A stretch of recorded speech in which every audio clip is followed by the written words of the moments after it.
The ancient Egyptians held the beetle, the scarab, to represent the sun, since the dung beetle rolls its ball of dung like the sun over the mound, over the mountain, from dusk till dawn.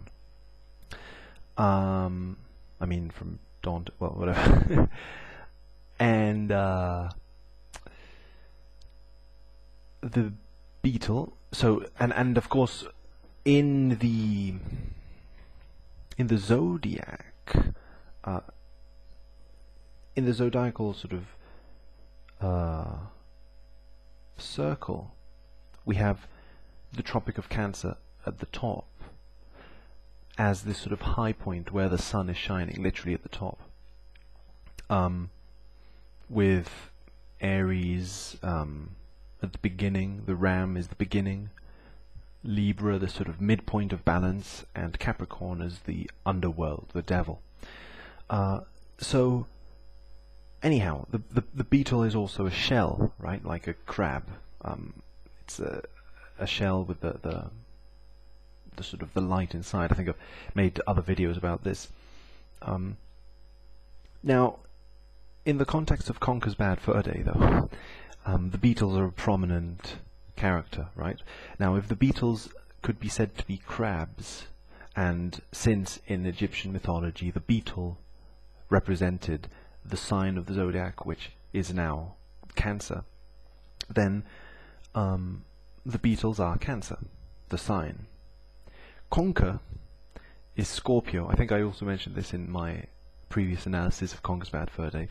It's an extremely weak theory, I will admit that, but I think it's interesting that Conker, throughout the game, exhibits several signs of the myth of Scorpio, and I think again I explained this in the other Conker video, and yet Conker's first appearance as a character within the Rareware universe was Diddy Kong Racing, which was released on the 14th of November, which falls within the sign of Scorpio.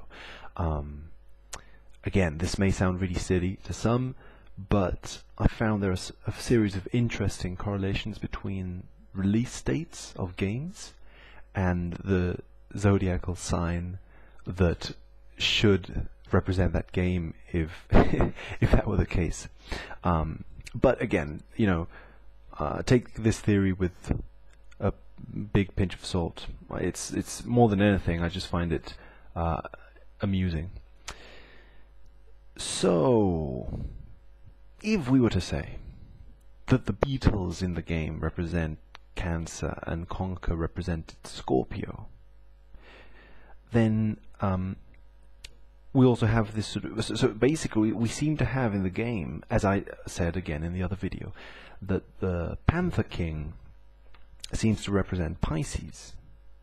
Now, in a weird way, we have the triple transition through the water signs in one game, which the water signs being Cancer, Scorpio, and Pisces. So now let's remember, a Conker, like the actual thing, the actual sort of object it's referring to, has a hard shell and a soft interior, as Cancer or Scorpio, for example.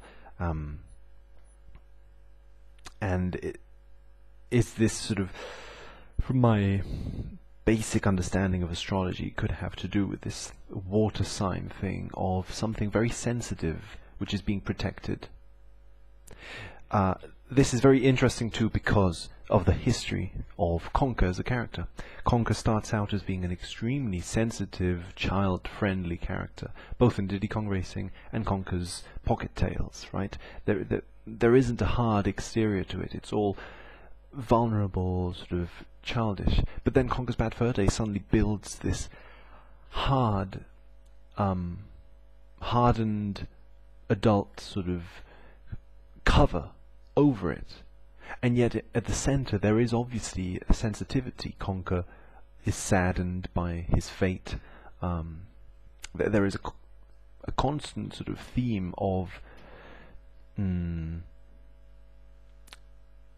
repression, almost, of the characters trying to feel big, but they're actually very small inside, like Ooga Booga holding a giant bone in order to hide his small penis. So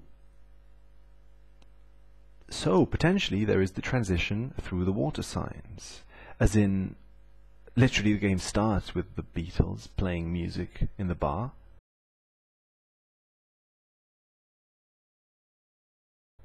Then Conker would be Scorpio, and we end with the Panther King, or the demise of the Panther King.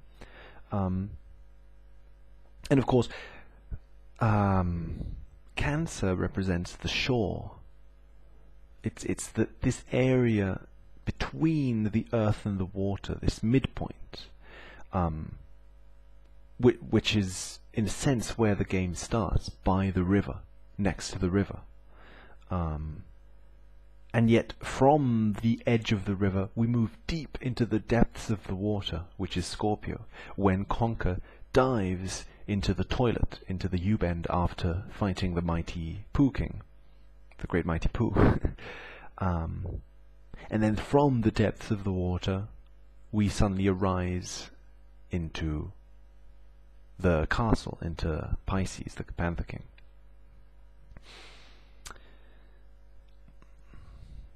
Yeah, that's enough for now.